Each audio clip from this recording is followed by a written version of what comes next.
sitting there striking at the dog. And I'm sitting there holding the snake while it's striking at the dog, and I was like, get your dog, please get your dog.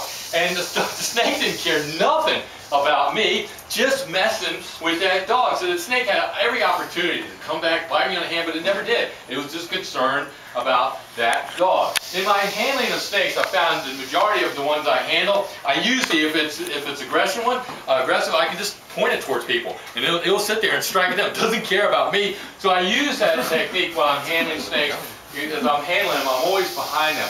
I'm not in their face, and I'm not causing them distress. And her rattling now, I'm asking her to do so. She's not in the defensive tactic. She's so trained that if I touch her in a certain place, that she rattles. This snake got the privilege of working with the late great Steve Irwin.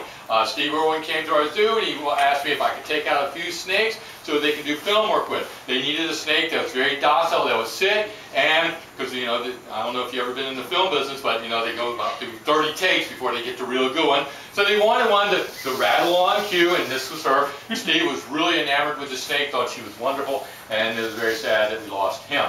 All right, the timber rattlesnake. Remember, they are, what? Oh, got to tell people, the rattlesnake venom. Awesome, because the rattlesnake venom's got properties in it that actually has been found to have treating type properties for Alzheimer's disease, diabetes, Parkinson's disease in their venom. Just magnificent. So hopefully they'll find out what does that, and we'll have cures for a lot of our really debilitating diseases. All right, my next venomous snake is from Asia. A little bit more frisky than our North American snakes. Again, we're very lucky in this country for a lot of different reasons, but especially our snakes are very docile. I find them, when people tell me cottonmouths are aggressive, every single cottonmouth I've dealt with has been very compliant, very easy to deal with. Most people get an animal aggressive by getting in their face and messing with them, and usually cottonmouths sitting minding their own business right there on the river's edge. Somebody's going to be coming and whacking them with their oar or whacking them with their fishing pole, being quite rude. This next snake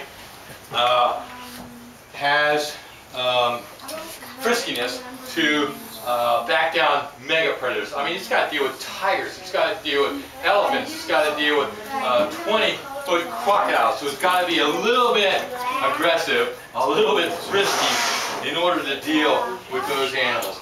And that would be none other than the cobra. And when the cobra hoods up, it actually can stop a charging tiger. I mean, how do we stop charging tigers? Well, that's right, we shoot them. And when this cobra hoods up, it can stop a rampaging elephant. And how do we stop rampaging elephant? Well, that's right, we shoot them. Now, right now, she's in the go mode. Once she stopped hooding, now she's going to turn and go away. That's the thing about snakes that I try to tell people. If you encounter a snake, if you turn around, you don't look at them, they'll go away from you. They're not going to attack you. And after I asked her to hood up for a second, and she did so. And she doesn't want to hood up that much right now. She actually wants to go back to the box. Reason for that is because right now she's getting ready to shed. And if you notice, her eyes are tinted blue.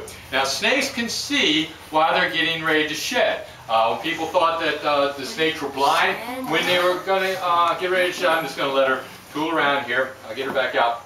But it's not true. They can see through there.